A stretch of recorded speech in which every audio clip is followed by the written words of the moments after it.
Grabe, sumabay sa init ng panahon, mainit na tensyon ni Kalingap Rob versus Sir Leo D. Eto na nga, respeto versus respeto. Parehong mabuti ang layunin para sa beneficiaring si Viancy. Paano nga ba nagsimula ang lahat? Bago natin tuluyang pag-usapan, isa munang magandang araw at gabi sa inyong lahat, saan mang sulok ng mundo. Special shoutout po sa lahat ng Team Kalingap. Gayon din po sa mga kamember ko po sa Karepa, Kalingap Reactor Partner, mga OFW dyan, mga silent viewers, mega love shoutout po sa inyong lahat. Gaya po ng aking paalala sa inyong lahat, patuloy nating susuportahan ang ama ng Kalingap, Kuya Val Santos Matubang, gayon din ang ina ng Kalingap, Ate Edna Vlogs. Siyempre, huwag po nating kakalimutan si Kalingap Rob, kasama rin ang kanyang may bahay, Jackie Tapia.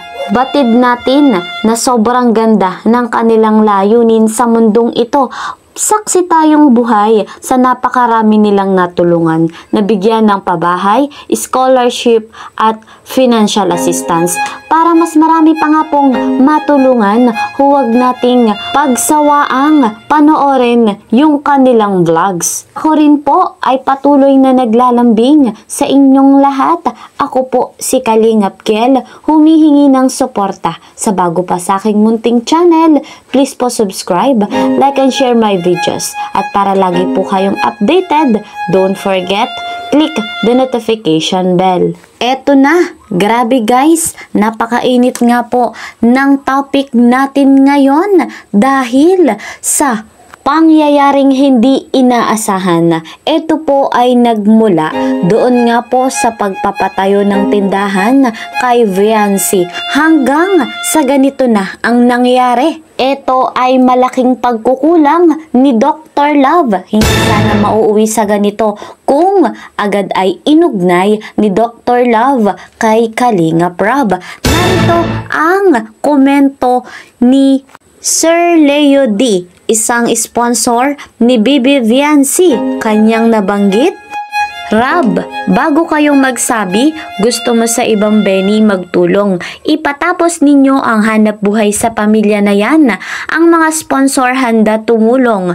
Pero ayusin mo yan, Rob. Puro ka supermac, palpak naman. Eto pa mga Kalingap, ayon pa kay Sir Leo D, kahit saan batas pa tayo dyan, ayaw ko lang magbingaan o magbangayan. Tayo sa maliit na bagay, itapos mo yung tindahan, hanap buhay nila bago ka humingi ng tulong sa mga sponsor para sa ibang Benny kasi alam mo yan, Rob. Ayan mga Kalingap, ay komento ni Sir Leo D doon po sa live ni Dr. Love. At dahil po dyan, eto naman ang tugon ng ating Kalingap Rob. Pumayag ako, Doc, pero di ko nagustuhan nga sinabi ni Sir Leo D mo. Umalis na lang siya sa Kalingap. Ayon din po kay Kalingap Rob, nirespeto ko siya bilang tumutulong kay Viancy. Bakit ganon ang sasabihin niya? Pareho nating nalaman ang kanilang pahayag. Pareho nating nalaman ang kanilang saloobin. Batid nga po natin mga Kalingap, pareho silang mabuti ang layunin para sa beneficiaring si Viancy. Ngayon, paano nga ba ang mangyayari na? Respeto versus respeto. Batid natin na nirerespeto ni Kalingap Rob si Sir Leo D.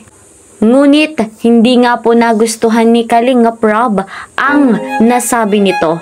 Sobrang laki po ang pasasalamat natin sa mga sponsor kagaya nito ni Sir Leo D dahil sa pamamagitan po nila ay may karagdagang tulong para sa mga beneficiary. Hindi lamang po kay Viancy kundi sa lahat ng mga beneficiary. Kaya nga po si Kalingap Rob ay sobrang pasasalamat sa lahat ng mga tumutulong ng mga bigating sponsor.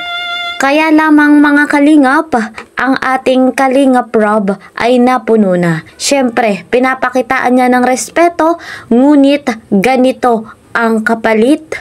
Paano nga ba susolusyonan ang ganitong problema? Hindi natin aakalain na ganito po yung mangyayari. Hangad lang din naman ni Kalingap Rob na hindi lamang po si Viancy ang matulungan.